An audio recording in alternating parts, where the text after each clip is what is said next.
It's union time. I said it's union time. We got a dope female squad too. I know LP wanted to ask you something. DJ LP. What's up, Jermaine? What's up, LA? Nice to meet you. I'm so happy that you brought LA out here to meet us. And that 8-band song is definitely a vibe. And like you said, the BPM is so upbeat. It definitely feels to me like a party. So I can't wait to spin it in a club environment, get it on the radio and stuff. So I just have one question for you, of course, Jermaine, because I don't know when the next time I may have you on the line, and I have a question for LA.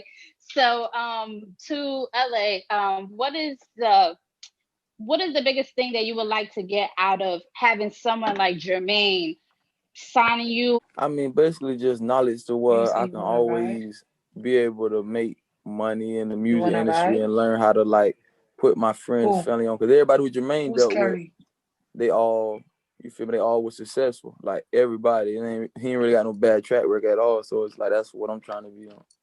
Facts. And Jermaine's seen a lot of artists succeed and fail. So I think he was definitely got you on the right track. And of course, Jermaine, I have a question for you. I know we know a lot of your story because you're so famous. Like we know a lot of your history and stuff. What's the craziest thing that's happened in your career that maybe a lot of people may not know? Really, it's the craziest thing that's happened in my career is that people actually think they know me better than they actually know me, right? And I was having this conversation earlier with one of my homeboys about how, because I posted today's Throwback Thursday, so I posted this picture of my house that I lived in before Crisscross came out, basically, and it's the house I saw that. It's the house where Crisscross came and actually became Crisscross. This is the house that in that house where this all happened. And one of the interesting stories about me is that I went on tour with Houdini when I was 12 years old, right? And at 13, I saw that clip you put on your page. That's crazy. So at 12 and 13, I was looking at hip hop, right? And I was looking at hip hop like as a kid, the way same kids look at like PlayStation and all that type of shit. I was looking at it like, damn, I can't wait till I could get my hands on some turntables. I can't wait till I get my hands on whatever, right? And from 13, I never had 1200s. And I'm saying this because the DJs is on the phone. I want to, so y'all can understand what I'm saying. Like, I was looking at this year and I seen like how people was freaking out over the PlayStation the 5, right? And everybody was like, my kids got to get a PlayStation. LA was on here talking about he got to get a PlayStation. Everybody was freaking out. I'm still waiting on Def Jam to send mine too.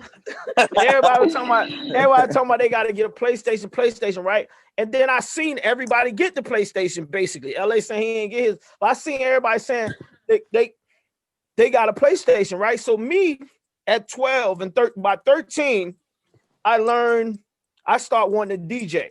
At 13, I Jam Master Jay, I was on tour. Jam Master Jay, rest in peace. I was on tour. Grandmaster P, Grandmaster Flash, and I had the best DJs in the world showing me, like, little nigga, hey, this is what you got to do. This is how you got to do it.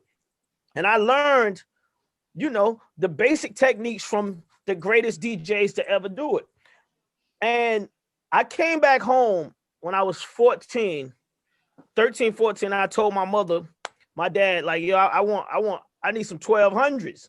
And it's like, what's 1200s? And I'm like, some technique, 1200s. I knew the lingo and everything, right?